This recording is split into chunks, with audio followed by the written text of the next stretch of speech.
10 years ago, Earth opened a big, fat cosmic door and said, "Come on in," to monsters. Just like that, chaos broke loose and humans suddenly started awakening superpowers. Cool, right? Yeah, except not for our poor punching bag of a protagonist. Meet Kang. No last name needed, because this kid's whole personality is just pain and disappointment. While others were turning into badass hunters, Kang was perfecting the art of being everyone's favorite target practice. His special power? Exoskeleton manifestation. Sounds strong? Think again. Every time he uses it, it's like his nerves throw a tantrum and try to set him on fire from the inside. And when it turns off, he's left covered in grotesque scars that make people gag. That's exactly what the school bullies love. The scars, the screams, the entertainment. And who's protecting Kang? Not the teachers, not the police, definitely not the government. Because guess what? The bullies are S-rank awakened students, which basically means they get VIP treatment even if they burn down an orphanage. Kang is still surviving barely, thanks to the only light in his miserable life, his mom. She's been his rock ever since his dad died when Kang was 5. Every night she asks him how school was, and every night he lies with a fake smile and says, "It's fine." Because maybe, just maybe, if he makes it out alive and becomes a C-rank hunter, he can at least make enough money to give her a better life. They might not be rich, but they'll be free. He holds on to that dream like it's the last thread, keeping him sane. But life, being the absolute sadist it is, rips even that away. Now she's lying in a hospital bed in a damn vegetative state, beaten so badly she may never wake up. The cops called it an accident. Kang calls it what it really is, a cover-up. The same school bullies who torture him every day waltzed into his mom's restaurant. She was nervous, dropped one of their phones, cracked the screen, and boom, rage. Mode. Tisu, the ringleader with all the charm of a demon with daddy issues, lost control, or at least that's the excuse. Kang knows better. That wasn't rage. That was cruelty. Cold, calculated, vicious. The cake Kang got for his mom still sits unopened. Now it's just a reminder of everything he's lost. Somewhere else, the bullies are talking like it's just another Tuesday. One of them nervously. He wonders what'll happen if the woman dies. The other, he's chilling with a summoned creature, completely unfazed. We're awakened. Nothing's gonna happen to us. And just to top it off, another guy straight up admits this ain't his. First assault. Kang shows up, eyes dead, heart shattered, and asks the question that's been eating him alive. Why? The bullies don't even recognize him at first. Then he screams it. "Why the hell did you do that to my mother?" And you know what the bastard replies? "Didn't know she was your mom. She looked kinda young. I almost flirted with her." Yeah, that happened. Kang's rage goes nuclear. He tears the crystal out of his own body with trembling hands, eyes flooding with tears, and activates his power. He's screaming, calling the guy every name in the book, but it's hopeless. The villain just lazily flicks his fingers and fires more deadly crystals without blinking.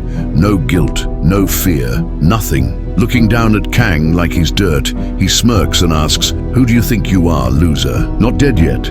Kang, bloodied and broken, starts dragging himself out of the razor thorns like a man who refuses to stay buried. Every breath he takes sounds like death knocking, but he's not going down without telling his attacker exactly what he thinks. Meanwhile, the white-haired psycho, too, calmly turns to his buddy Thor, not the cool god of thunder, just another power-drunk maniac with a superiority complex, and tells him to demonstrate exactly who Kang messed with.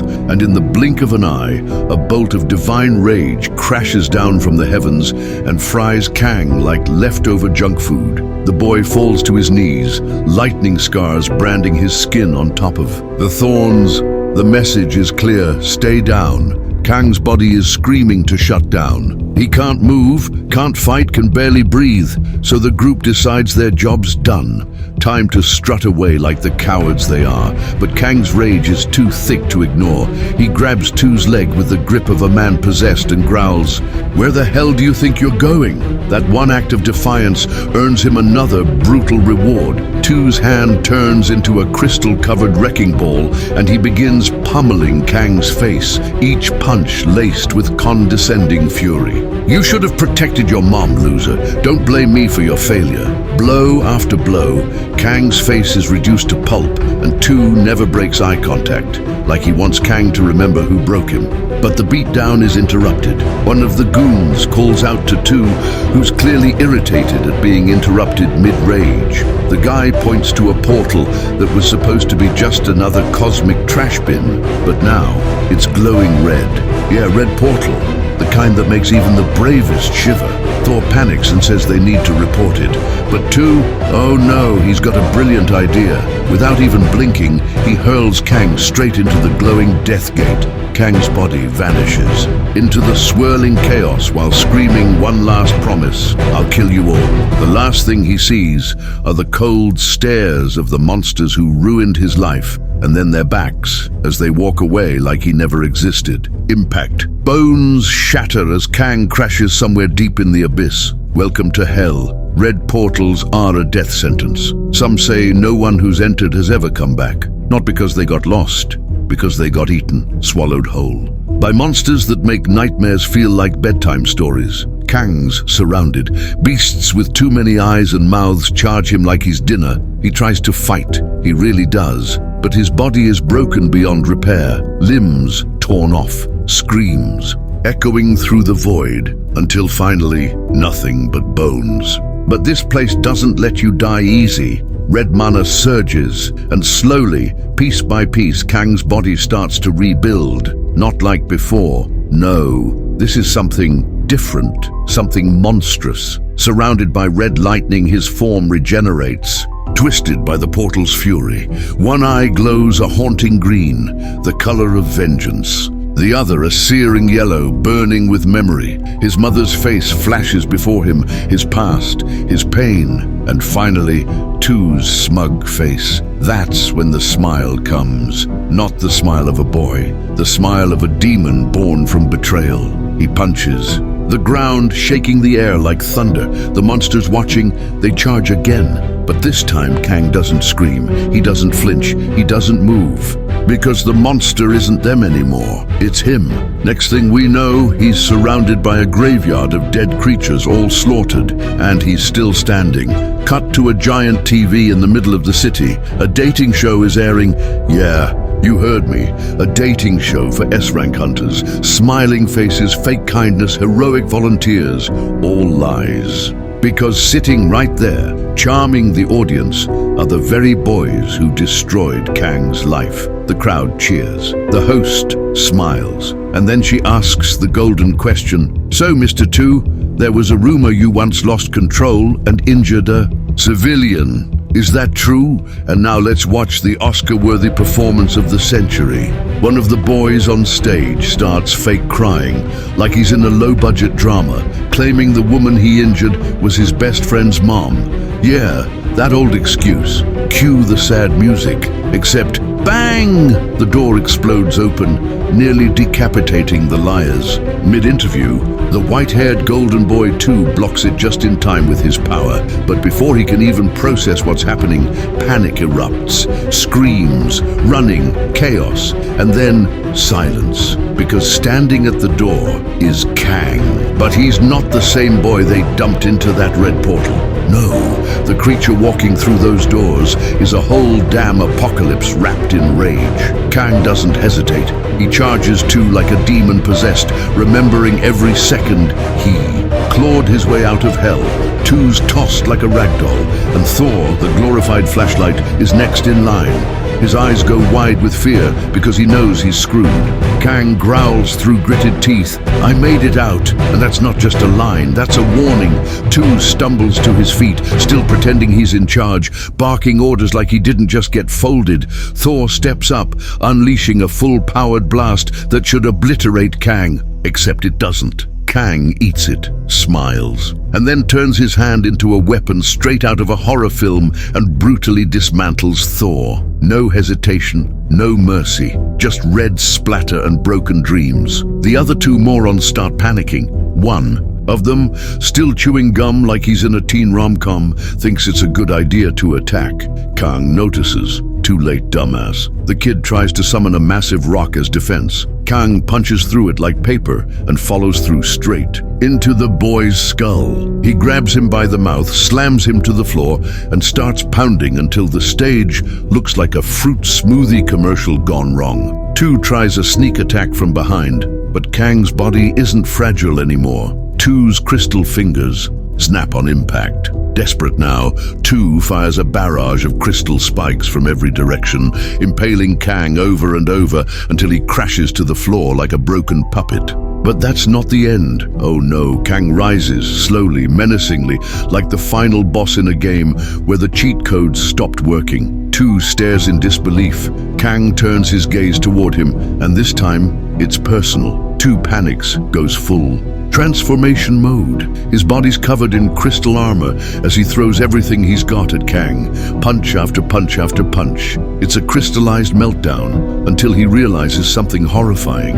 Kang is biting his hand, literally holding 2's fist in his mouth like it's lunch, and with his free hand, he slices through 2 like a hot knife through betrayal. 2, now crying, oh how the mighty have sobbed, slams his palm to the ground to create a massive crystal spike that stabs Kang right in the stomach. For a moment he thinks he won. He tries to limp away, but Kang just stands up. No damage, fully healed, like the red portal rewired his body for revenge. 2 is now on his knees, begging, groaning, screaming for Kang to stop. He wants mercy. He wants it all to go away. Kang doesn't flinch, doesn't even blink. He slams 2 again, over and over, until 2's face looks like something poured out of a blender. Strawberry juice, drips down the stairs like a morbid waterfall. Crystallized and pinned down, 2 whimpers and asks the monster in front of him, "Who are you? Why are you doing this?" King doesn't speak. He simply peels off the mask hiding half his face. 2 freezes. It's him, the worm, the loser, the punching bag, the kid he tormented, ruined, and discarded like trash. Now back as death incarnate. No trace of the boy they once knew. No humanity left, just vengeance in physical form. Kang raises his blade hand and finishes the job, again and again and again, until 2's body becomes nothing but a memory. The rain begins to pour through a hole in the ceiling, washing away the blood but not the pain.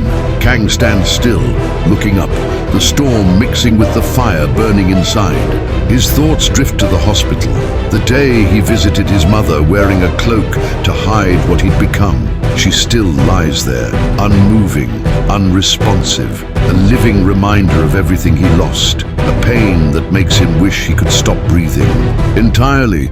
But this isn't the end. Somewhere far away in the depths of a forest, a portal rips open.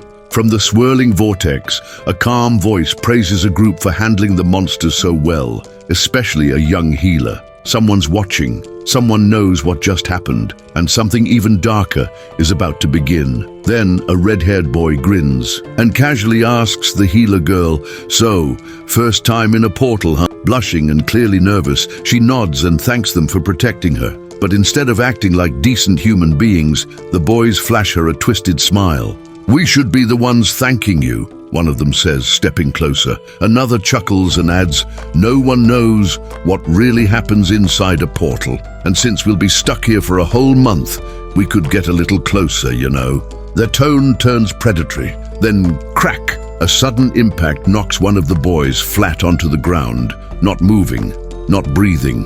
The others freeze, scanning the shadows. "Who's there?" they shout in panic. The girl, caught between relief and pure fear, looks around desperately, and then he steps out of the dark. Kang, not the boy who fell into a portal 5 years ago, not the punching bag they thought died, but the monster who crawled out of hell itself. And he's pissed. The remaining 3 boys panic and launch a full-on combined attack, but it's laughable. Their magic hits him, and he doesn't even flinch. One of them rushes forward, sword drawn, praying for a miracle. Kang slices through his weapon like it's made of paper, then ends him instantly.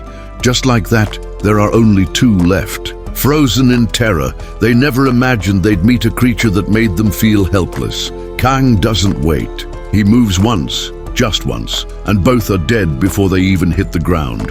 The girl on the ground trembles as Kang approaches, convinced she's next, but he simply stands there, silent, not raising a hand, not blinking, just watching. When she breaks down sobbing and says thank you, thinking maybe, just maybe, he's a savior, Kang proves otherwise. He attacks her without a word and drags her away like she's just another piece in a bigger puzzle. Part 2 is coming and, trust me, it only gets better. Subscribe now before the next portal opens and you're the one left behind.